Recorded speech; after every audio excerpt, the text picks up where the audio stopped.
Good afternoon. Before we start, will the troop commander give the order of tikas pahinga?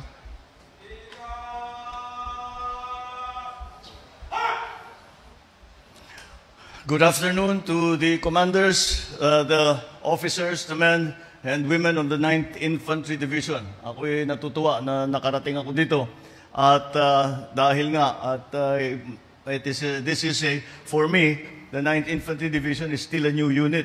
At in my time in the military, there was no 9th Infantry Division yet. And so I was very interested to see kung ano ang naging operation ng itong command na ito.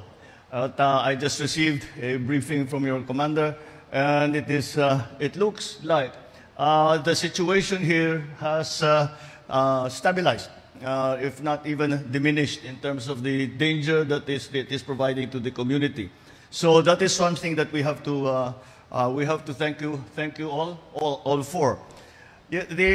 Ang mission ng ating mga sundalo ngayon ay medyo nahalo na, nagbabago na ng konti. Whereas before, we asked you all of the individuals, men and women in the military, to be war fighters. And you were very strong, very brave, very courageous war fighters. And that's how we put pressure on the enemies of the government. But now the situation is beginning to evolve. And that evolution means that not only are you still trained to be war fighters, and in some occasions you have to go and fulfill your primary mission of defending the people or the communities here in Bicol. Also now, we are asking you to be peacemakers, because we have changed our approach to the communist terrorist groups that we have been encountering. We are now not only presenting them with a military force, we are presenting them with other options. We are presenting them with a life after their life as rebels. And that, I think, has become the reason why we have slowly succeeded in the so-called whole of society, whole of nation approach in terms of our dealings with these groups that originally would like to bring down the government by armed struggle. And now I think even although they technically have not abandoned the concept of armed struggle, I think the efforts of those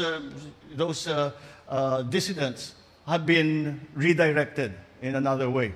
And that's why your role as the Philippine military continues to be as war fighters, but now there is the additional mission that we are asking of you to be peacemakers. That is the only way that we can move forward. Now also, beyond the internal threats that we are facing, what is becoming more complicated and more difficult are the external threats that we are facing.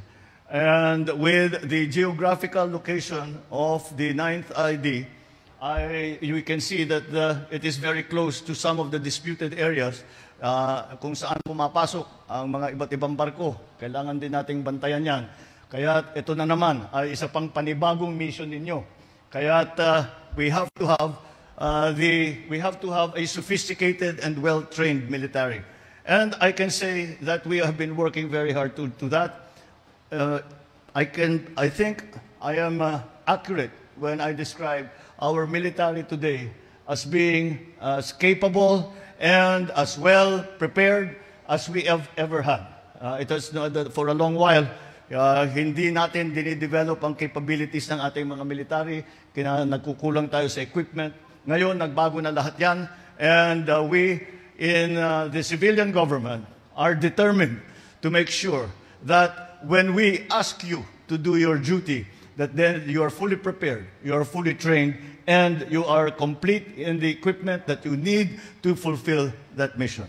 So, as I said during the command conference very quickly earlier, I see that the actions here, the violent instances of encounters, etc., have slowly come down. And looking at that, all I can say is that once again, I have always said that of all the sectors of society, it is only the military that has never let the Filipino down. So keep up the good work, continue your service, inaasahan namin kayong lahat, at hindi naman kayo, wala naman kayong karanasan na hindi nyo tinanggap ang inyong duty at hindi nyo tinupad ang inyong mission. Maraming salamat. Good afternoon, and thank you to you all. Thank you, Mr. President. And now, may we request our President to grant us with a photo opportunity with the troops.